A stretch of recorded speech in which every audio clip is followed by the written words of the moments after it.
안녕하세요. 포인트 성형외과 박남석 원장입니다. 여러분의 좋아요, 구독, 알람 설정을 꼭 부탁드리겠습니다. 오늘 보실 수술 전후 사진은요.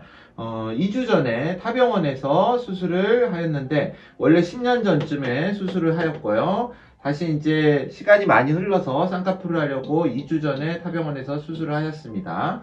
2주 전에 수술을 하고 이쪽 부분에 검은 자의 노출이 너무 심해지고요. 눈썹이 좀 들리고 약간 점막 노출이 더 되었습니다. 물론 심한 정도는 아닙니다. 이 부분과 이 부분에 비대칭이 굉장히 심해져서 저를 찾아오셨습니다.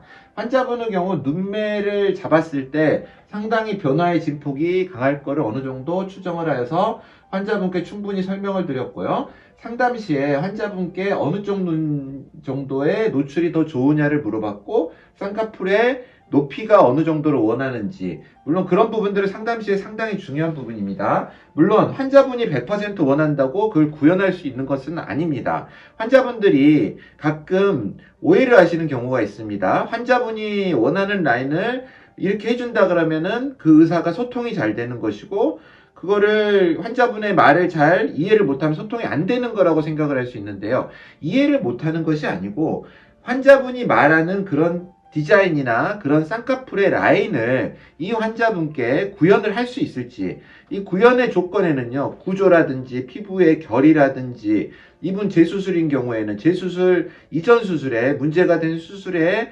상황이라든지, 눈꺼풀 안쪽의 조직이 어떠한지 여러 가지의 변수들이 작용합니다. 그냥 우리가 포토샵에서 눈을 사진을 찍어서 그림을 그리듯이 사람의 눈을 수술할 수가 없습니다. 근데 환자분들이 그런 오해를 하시더라고요. 포토샵으로 이렇게 그렸으니까 이렇게 만들 수 있지 않느냐. 절대 그렇지 않습니다. 더군다나 사진은 2차원적인 거고요. 얼굴은 3차원적인 구조입니다.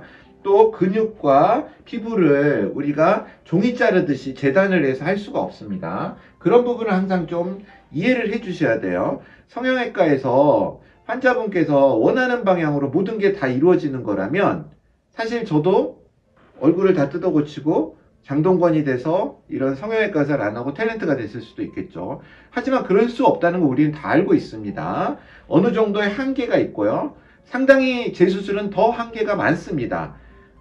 성형수술에 대해서 너무 큰 환상을 가지시면 안 되고요. 저는 이제 재수술을 많이 하고, 물론 처음 수술은 더 많이 하지만 재수술을 할 때 원칙은 정상에 가까운 구조를 회복하는 거지 완벽한 눈을 만드는 게 아닙니다. 우리의 사실 완벽한 눈은 쌍꺼풀이 없는 눈이죠. 그렇게 태어났기 때문에 쌍꺼풀이 없는 게 우리가 생리적으로나 기능적으로 더 유리하도록 만들어져 있습니다. 우리 동양인의, 특히 한국인의 구조는요. 그런데 그걸 구조를 변경해서 쌍꺼풀을 만들어주는 것이죠. 그거 자체부터가 완벽할 수가 없습니다. 그런데 환자분들은 재수술 시에도 완벽한 눈으로 돌아가기를 원합니다. 하지만 한계가 있습니다. 물론 그렇게 되는 게 의사의 바람이자 환자의 바람이죠. 그런 부분을 좀 이해를 하셔야 되고요. 이 환자분의 경우에는 충분한 상담을 통해서 오른쪽 눈 정도의 쌍꺼풀의 높이를 원하셨습니다. 이건 너무 낮다고 생각을 하신 거죠. 실제로 절개선은 같습니다. 그런데 눈을 뜨는 힘이 강하니까 이 눈에 보이는 쌍꺼풀의 높이가 낮아지게 된 거죠. 쉽게 설명드리면 눈꺼풀이 이렇게 있으면요, 쌍꺼풀이란 건 이렇게 되는 것이죠. 그러면 결국 이 안에 보이지 않는 절개선은 이 정도 있겠죠. 그리고 쌍꺼풀은 여기에 보이는 겁니다. 그러니까 절개선이 여기 있다면 제가 만든 높이는 이게 되겠죠. 하지만 보이는 쌍꺼풀의 높이는 이렇게 되겠죠. 그런데 눈 뜨는 힘이 좋으면 이런 식으로 들어가게 됩니다. 더 위로 이게 당겨 올라가게 됐죠. 속눈썹이 있고요. 그러면 보이는 높이는 더 낮아지게 됩니다. 이 높이가 같을지라도요. 이러한 현상이 이 눈에는 일어나는 거고요. 여기는 더 눈을 못 뜨기 때문에 반대편에 비해서 더 많이 보이게 되는 것입니다. 절개선의 높이가 동일하더라도 라인이 노출되는 높이가 달라질 수 있는 것입니다.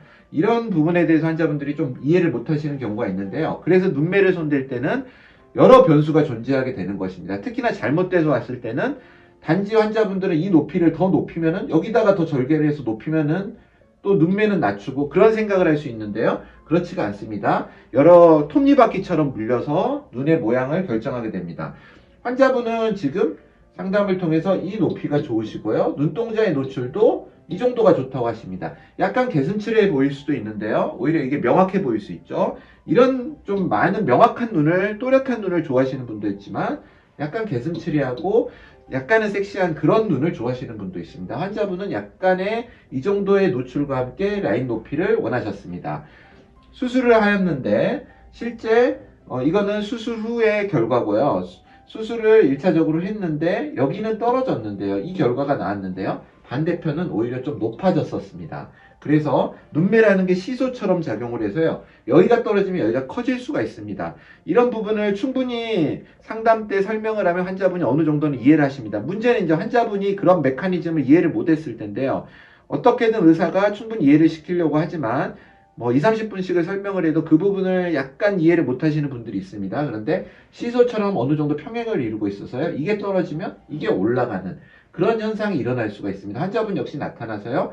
그 부분을 다시 수술 후 2주째, 제가 수술하고 2주째, 그러니까 일주일째 실밥을 풀자마자 다시 교정을 하였습니다. 그래서 양측의 대칭을 만들었고요. 눈동자의 노출도 어느 정도 일치를 하고요. 거의 유사하고 높이도 환자분께서 원하시는 높이로 만들어 드렸습니다. 실제 이 눈을 선호하셔도 이건 좀 약간 과한데요. 이쪽 눈을 이쪽으로 맞춰달라고 하시는 분도 분명히 계십니다. 그래서 충분하게 의사와 이런 의사소통을 충분히 하고 이건 눈매 교정은 복원을 한 겁니다. 이전 상태로 눈매 교정을 해서 이렇게 됐는데요. 수술 전의 상태로 복원을 하는 그런 수술을 진행하였습니다. 감사합니다. 포인트 성형외과 박남석 원장이었습니다.